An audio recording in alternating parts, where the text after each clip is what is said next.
welcome to the MVP Show. My intention is that you listen to the stories of these MVP guests and are inspired to become an MVP and bring value to the world through your skills. If you have not checked it out already, I do a YouTube series called How to Become an MVP. The link is in the show notes. With that, let's get on with the show. We're back with the MVP Show. Today's guest is from Missouri in the United States. Kurt, welcome. Thank you. Good to be here. I always like to start with food, family, and fun. Get to know you a bit outside of your technical roles and skill sets. So food, family, and fun, what do they mean to you? Yeah, great questions. Well, the thing that comes to mind with food, I recently spoke at the Memphis Community Days here just this last weekend, and barbecue comes to mind. Memphis barbecue. Now, of course, Memphis, they're going to have their own view of what barbecue is, and I tasted it, and it was awesome. We had a dry rub barbecue there in Memphis, right across the street from the Peabody, which was awesome. If anybody knows about the Peabody Ducks, they're in Memphis. That was a neat thing. In St. Louis, we have our own style of ribs here as well. And so, I'll have to say ribs. Nice. I love it. Yeah. Fun. I believe it or not, I'm out on a small gentleman's farm out here in western Missouri. I'm near the Missouri River, and we raise some of our own food. In addition to technology, I'm kind of a high-tech, high-touch person. We got chickens, we got ducks. We grow our own vegetables and everything. We've got a beautiful view out here. We're on about 25 acres. I also am into music, Celtic specifically. I'm a bagpiper, so I play bagpipes and small pipes, which is a lot of fun. And then family, it's my wife and myself. We're empty nesters. We have 3 sons. They live not too far away from us. We get to see them. We have about 13 grandchildren. So family's important for us too. Amazing. I just want to put a pin and actually let's discuss a little bit your homestead and lifestyle there, because my wife and I, we have a website called High Tech Hippies, and nice. we are also very much into tech, but we also very much live off the land. We've got a big veggie garden. I'm in the process of building a syntropic forest across my acre and a half, a syntropic food forest. So basically turning what was farmland back into a food producing forest. And then, I've just placed an order for a full solar system to be put in. I'm off grid with regards to water, internet, Starlink from day one that it was available. So I'm 40 minutes from my closest city. And just, so I'm keen to hear kind of any lessons you've learned from that. Oh yeah. Well, so we're on a well.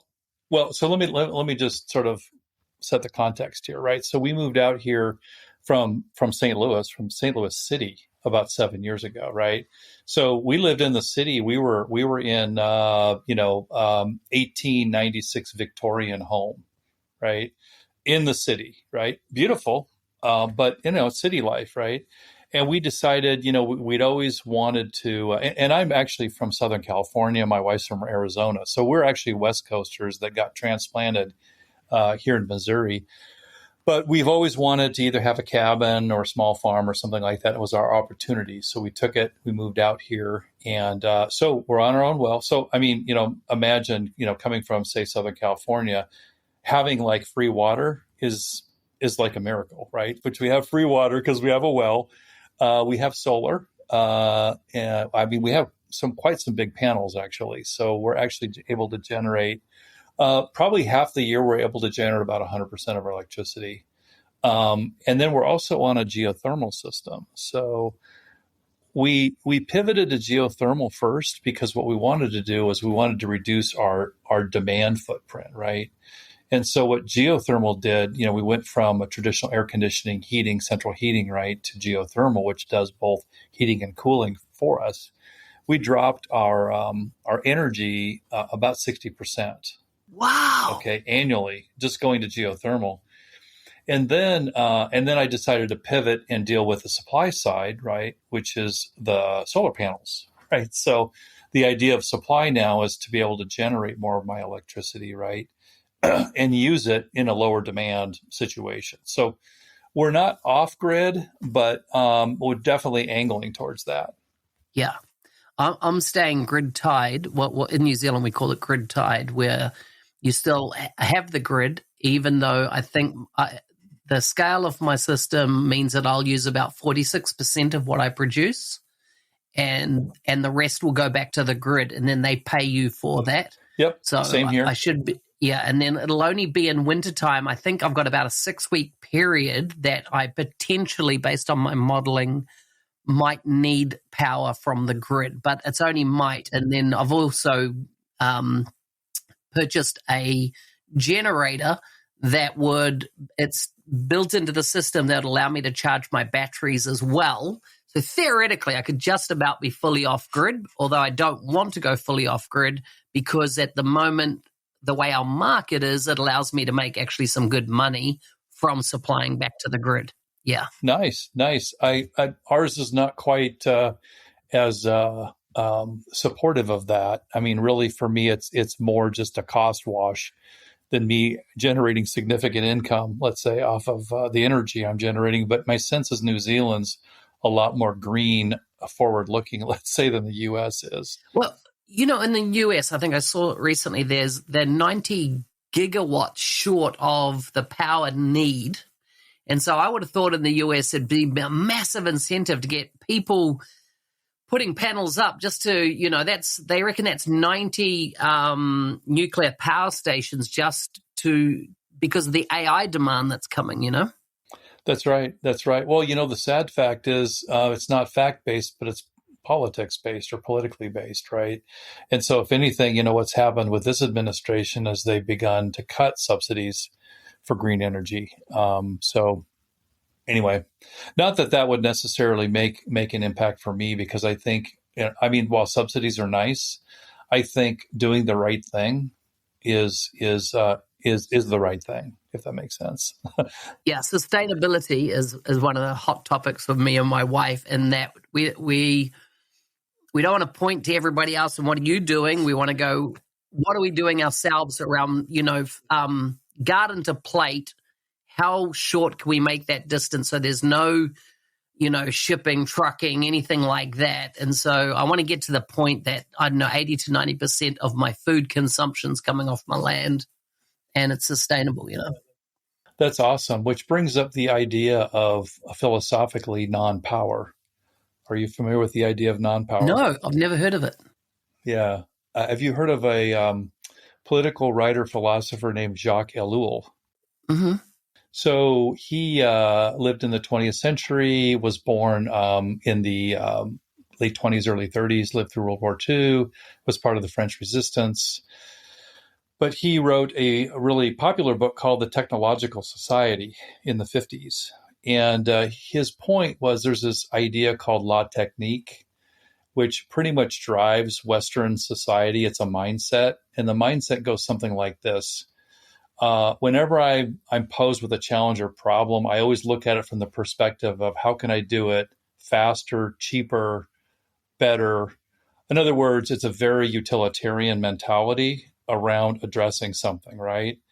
And his point is that is a philosophically weak and empty way of dealing with issues and problems. It's all about pragmatism, right? Right. So anyway, in this whole discussion, and he gets into political systems a lot, is this idea of power, no power, and non-power, right?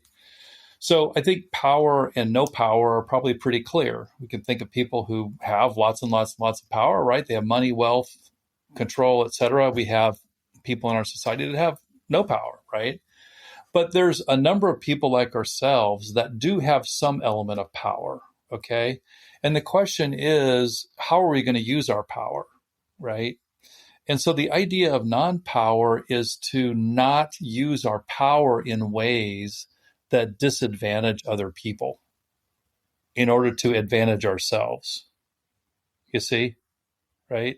So I can use the power, right? I can do whatever I want to do, but unfortunately, in our individualistic societies, right, people tend to be more that way about self-serving, right? As opposed to what decisions can I make that benefit my neighbor or my fellow man or the environment, right? Right? More so than myself. I'm going to get that book because it really speaks to me. Like when I do what I do, I'm not thinking about just looking after myself. I am thinking that my neighbors, they already do. Like they come to me for resource, but I want to make sure that my resource pool is bigger to support my surrounding area and not just myself. And I'm finding the more I get back to nature, just the massive amount of abundance nature produces. Like, seeds just blow my mind how many seeds a plant produces and how much you can replicate with that. And it is just phenomenal, something I've never noticed in my life until I started growing produce and trees and things like that. Right, which brings up the idea of Landrace. Are you familiar with Landrace? No. Yeah. So, and Landrace applies not just to plants, but to animals as well. So, it used to be before we were so globalized as we are now, right? 100 years ago, 200 years ago. What you'd find is you'd go to an area, let's just say New Zealand, for example, and you'd find particular flora and species that were unique to that area, and you couldn't find them anywhere else, right? Same thing with animals. Now, I'm not just talking about, let's say you may have a particular species of animal that only exists there in New Zealand, but I'm actually talking about, how can I say, genetic types of a particular species, right? So let's say cows, may exist in a particular valley in Germany, right? 200 years ago, right? Well, because of globalization and because of hybridization of what we've done, this is a pragmatic society again, right? We've begun to remove these, they call them heirloom breeds, right? Whether it's heirloom plants, plant seeds, these kinds of things, or animals, right? So here in the United States, it's all about, let's say, the Angus breed, right? Beef. It's all about Angus. Everything's going to be Angus, right? Well, these other landrace breeds just end up deteriorating and almost disappearing, right? And so talk about, how can I say, taking our society and diminishing it, right? We really have, because we're focusing on all of these main breed lines, if you will, that more often than not are bred for pragmatic purposes, right? So I'd be interested to hear what you're finding, because you're probably going more towards the landrace idea and what you're doing, right? Totally, because even with seeds, right, it's not till you have a plant go to seed, you use that seed again, and it goes to seed.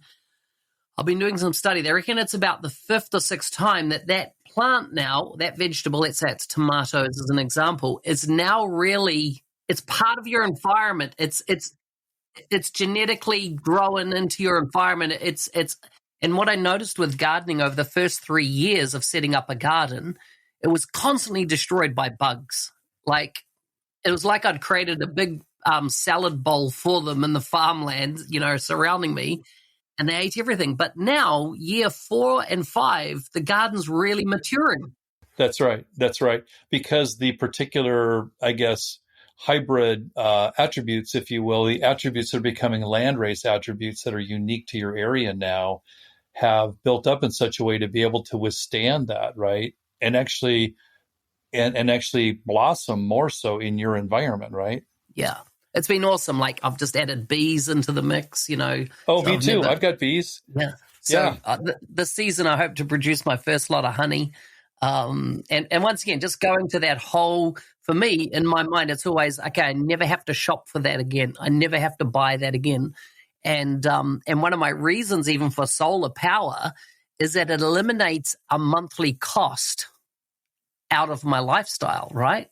Which is paying for power. And I've done it systematically, always looking at how can I eliminate a monthly, like an operational expense, an OPEX, by spending a CAPEX once and then getting yield year after year after year. So it's a different way of looking at it, but I do love it. But in the last minutes of this podcast, let's just talk about Copilot. What are you doing in the Copilot space? Okay, great. Yeah, let's actually get to business, right? Yeah, funny.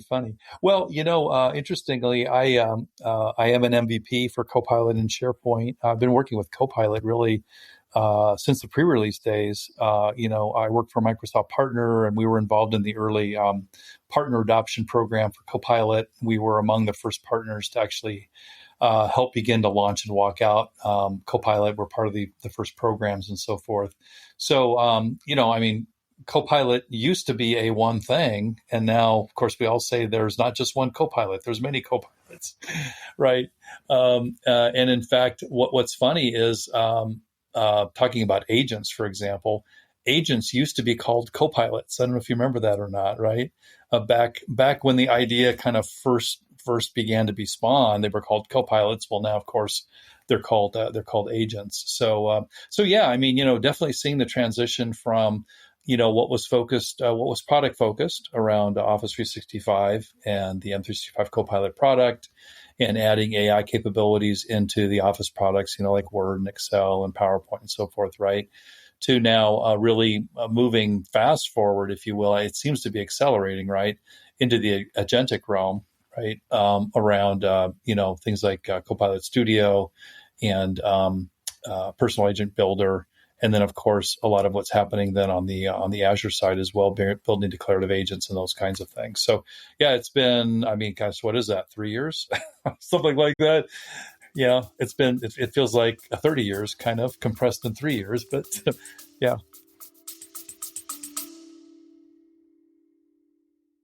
Rolling out Microsoft 365 Copilot licenses isn't enough. You need an adoption plan to get people using it well. In our new book, published by Microsoft, we offer a practical guide to successful Copilot adoption. Many leaders believe in the why of Copilot and AI, but they need guidance on how, from practical frameworks to enabling champions and measuring impact. Get your copy of Microsoft 365 Copilot Adoption now from Amazon, or find a link in the show notes. It is crazy, the speed of it. I've been an MVP for some time and always focused on the low code. So, Copilot Studio came from Power Virtual Agents, a tooling that we had there for some time. And it's been interesting. And I've moved away from the whole low code arena as dedicated. I've just, this just went live yesterday, which is from my wife and I, a labor of love this year. We've spent on the adoption side of things and of Copilot. But it's when you talk about agents, how at the moment my perception is this with agents, it still requires a heck of a lot of effort to get an agent to be tuned enough to my needs. And I'm wondering if a day is coming where we could have something like an RPA running on our computers that let's say it just was, and you could switch it to monitor mode about everything that you do in a day. And at the end of the day, you could do a reconciliation with AI and say, hey, what could you take off my plate? What could you go, hey, you know what? I can do that now. I have the skills to do that. And do you want me to automate that? How would you like my check-in to be around it? Do you want to go fully autonomous, or do you want me to flag something to you? Do you think we're there within 18 months, or what's your thoughts? Well, I would say from a vector trajectory, we're definitely moving in that direction. We've already been doing it, right? Everything from what we buy to what we view. We're data radiators now as human beings, right? We're essentially radiating data to for good and for bad, right? You got to understand that for every convenience, you're giving up some level of freedom, in a sense, right? And so, the question is, well, let's just take Alexa, for example, right? So, so you're talking and you're saying all kinds of stuff to Alexa. Well, who's monitoring that information, right? And what are they doing with it, you see? So, what you're describing here with regards to a, record my day kind of system that would capture the information and then essentially generate or create an agent or a butler or whatever we're going to call it, right, to do this. Oh yeah, absolutely. But kind of going back to the technological society, right? The question perhaps should be asked: is that what we want? You see, so at some point, and we're kind of going back to Brave New World here, right? Aldous Huxley. Did you read the book? Okay. So, and actually, I was just on an earlier call talking to somebody about WALL-E. I was doing an interview. Remember the movie WALL-E, right? So what do these people look like after hundreds of years of, you see what I'm saying, right? How do their bodies get transformed and their minds turn to mush, So it kind of goes back to the, well, can we, but should we question. It's so valid. It's so valid. I'm just hoping that that AI will help us to become optimized versions of ourselves as well, rather than the most, like you take WALL-E as an example, and they're all, nobody walks, everyone gets floated around, and a life of luxury, and all become, very unhealthy in the process. That balance stays, in place, that we stay our optimized selves, not just devolve to mush. Well, if we think of the environment and even human bodies, right? Human bodies, I think, thrive on some level of resistance or friction, right? Let's just take muscles, right? Muscles atrophy if you don't do anything with them, right? They get built up, right, when you tear them down, in a sense, right? If we're moving more and more to a frictionless society, is that a society that we want?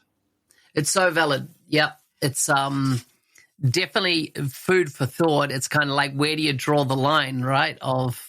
And it's interesting what you say about Alexa, Google Home, those type of things. Is that, yeah, who is listening? What's the outcome of it? And that I was in China a few years ago, and on the Great Wall of China, my wife and I took a 100-mile trip out of town with a private guide to take us to an intrepid part of the wall rather than the tourism part of the wall. So we're way out, from everything. And it was interesting talking to our Chinese guide and him talk about the concept of privacy in the West and the privacy that they have. And he said something interesting. He said, in the West, you have an illusion of privacy, where in China, we know that we don't have privacy. That's the way we were brought up. It's clear to us there's no kind of other type of world. But he goes, in the West, you guys live under an illusion of privacy. And you make a big deal about it, but you're probably way less private. That your freedoms of privacy are probably way less than what you realize. Yeah, no, I think that is so true. And I think that on their side, they're probably a lot more,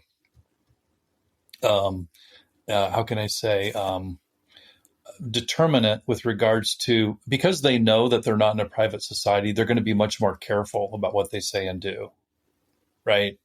Whereas with us living under the illusion, right, of having privacy, we just simply don't care, in a sense, right? Which is a huge problem, because surveillance is I don't know. It seems like we don't talk about it enough, and maybe it's because it just feels like Big Brother and these kinds of things. But if you remember, there were two alternative forms of dystopia, right?